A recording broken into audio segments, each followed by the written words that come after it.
Today I'm taking a look at the VEVOR Mobile Stabilizer. So this one's interesting. It actually has AI tracking built in. That's one of the things that sets this one apart from the other AI tracking units. Most of them require the use of your phone, so it's going to use the camera on your phone in order to locate where your face is. You have to download an app in order to use it. With this one, it's actually built into the gimbal. We got instructions for that, and we have instructions for the gimbal.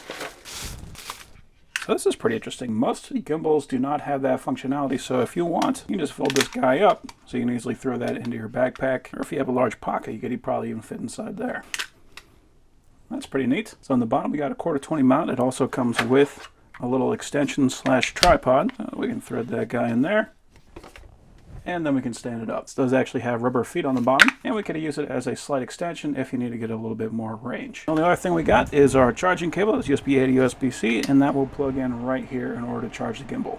We have our trigger, we have our zoom wheel. On the back we got a record button, we got a mode button, power, and then we have our pan and tilt. Looks like we also got some LED indicators on there to let us know the function that is currently in. So this does have a stop on it, so it's not going to swivel a full 360 degrees. It looks like it's going to swivel about 270. Realistically, if you're just pointing this away from you or at you, that's probably never going to be a problem. Also does not look like we need to worry about balancing very much. Yeah, so the only thing that we can really do for balancing is just going to be where we put our phone side to side. That's going to be great because that means we're going to be spending a lot less time balancing like we do on most gimbals and more time actually recording. So here is our module for the AI tracking. It has a power switch right there. So we can turn that on or off. So if we want to save battery and we don't want to actually use the AI tracking, want to do everything handheld, we can do that. Or if we don't want to worry about holding this thing handheld and just have it always focusing on us, we can do that with this. So very handy feature to have. And it looks like we also have a light on there so that we can see if we're in a dim environment. Now we don't want to turn this guy on without having a phone in it. So first let's go ahead and get a base stabilized. Looks like we can take this off in the event that we want to use the rubber backing on here.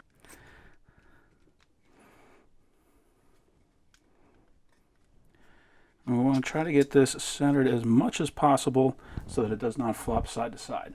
So that is the only balance we really have to do on it. Now that we have our phone in there, we can turn it on. Cool. That is a fairly large phone. It is able to fully accommodate that. I didn't see it running into anything. Neat. So we do have some light available. And we can get a little brighter. We can change the color temperature. I'll shut that off for now.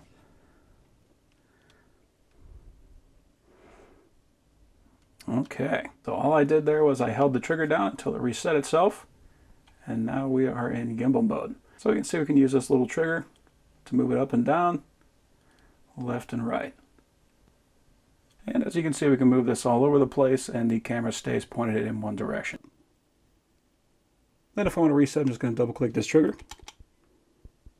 And it goes back straight. The wheel on the side will zoom in and out if you connect it to Bluetooth, and this trigger right here will take pictures and start recording if you connect it to Bluetooth. We have the M button here on the bottom. That's going to change mode. So PF is pan follow. Now we're in follow. So now we can have the camera kind of follow where we're going up and down. So if you want to go up some stairs or something like that, the camera will actually follow that. So it's just going to mimic the movements you do with your wrist.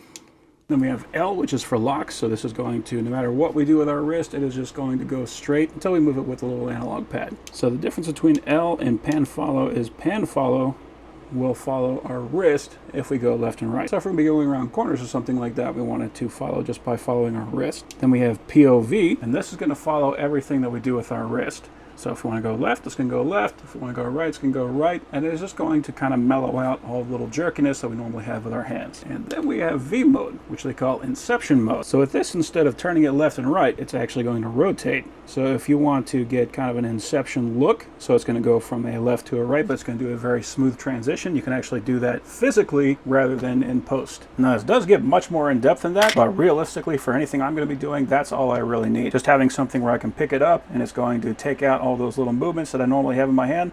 That is fantastic. So let's turn on our AI camera. So we got the AI tracking camera on. It says to put an OK sign in front of it. Cool. So that did turn green, and now we are AI tracking.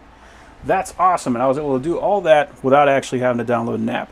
I hate downloading apps for equipment just because I end up downloading 1,000 apps and I don't end up using most of them.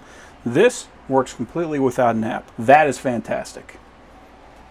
And it does actually work pretty well. Cool. So yeah, that is a pretty impressive piece of equipment. There is still a lot of functionality you can get out of a phone like this without even having to download anything. So for example, if I hold my hand up like this, the phone itself will see it and it will take a picture. So that's something that the phone can do. You can use that functionality in combination with the gimbal and you can get a fully featured device. So this is going to be an example of walking one-handed without a gimbal. Just to give you kind of an example of what it might look like. I do have very non-steady hands. And on top of that, with this being a little bit of a darker environment, you're probably going to see a lot more of that in the image itself. And here we are stabilized with a gimbal. So you might notice there still might be a little bit of movement, but that should be much better with that gimbal.